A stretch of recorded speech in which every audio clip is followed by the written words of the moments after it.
Yeah. I know. You ain't gotta tell me. Overwatch again, bruh? What's wrong with you?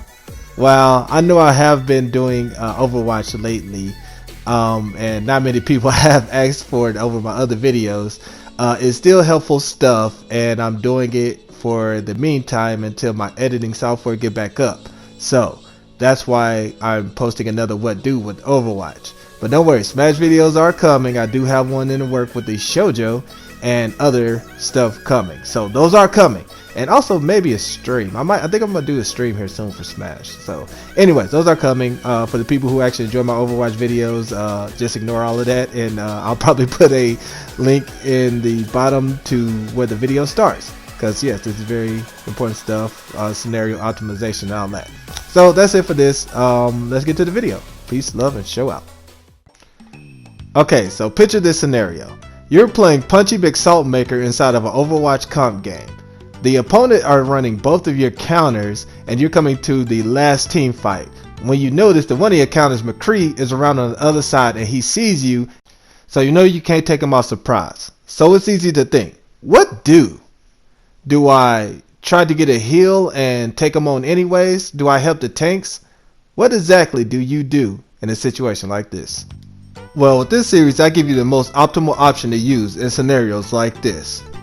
So if you found this helpful, please be sure to give it a like. And if you want to stay up to date with future episodes, please be sure to subscribe and hit that little bell to keep up with your boy. So now that that stuff's out the way, what do?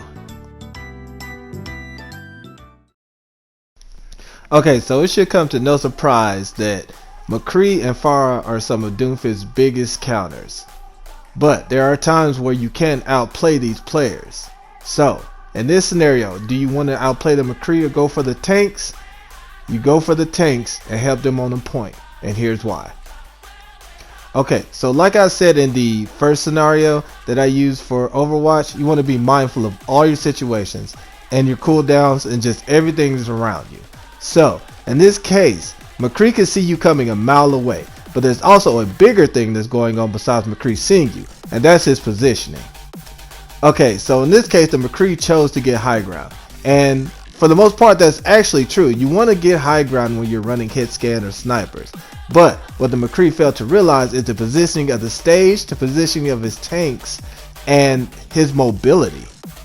It's no shocker to people familiar with Overwatch that McCree has one of the worst mobilities in the game, at least for a DPS standpoint. And for those who are not familiar with Overwatch, mobility plays a huge role in this game when you're doing team engagements. Due to my high mobility and his low mobility, I'm able to shift down to the tanks from my position to put pressure and consistent damage, while his low mobility will force him to either drop down in front or behind, which either one of these are bad, as if he drops in front, Reinhardt is in swing range to put damage on him, and if he drops behind, he's cut off from the team and protection. Another crucial point, and probably the most crucial point in this whole engagement, is the vantage point. McCree is on top of bridge and we're fighting under bridge, so he doesn't have many angles to try to hit targets from that area, so he would have to drop down. Even if he had ultimate, he would still have to drop down to try to get some kind of kill based on the positioning, and even then we would hear that and he would get punished for it. At the beginning of the fight, you can also see that we had a trade between our Pharah and their Mercy. Now, when a main healer is trying to solo heal and keep up a whole team, it's really difficult when targets start to be focused. So when I see the opportunity to focus the tanks, I take it, I go for it, and I know that with McCree being in the position that he is, it's going to be very difficult for him to give any type of damage for them. Okay, so let's look at this from McCree's standpoint and why it's so crucial for positioning and why I was able to focus the tanks I was. He gets to high point, which is what you want to do, but as you can see from his angle, he can barely see any targets to try to get any type of picks or any type of damage, so he would have to drop down.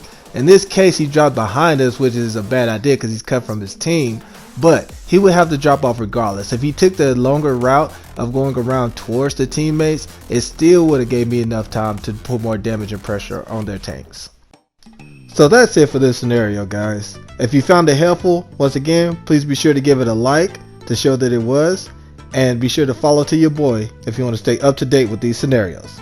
Until then, peace, love, and show out.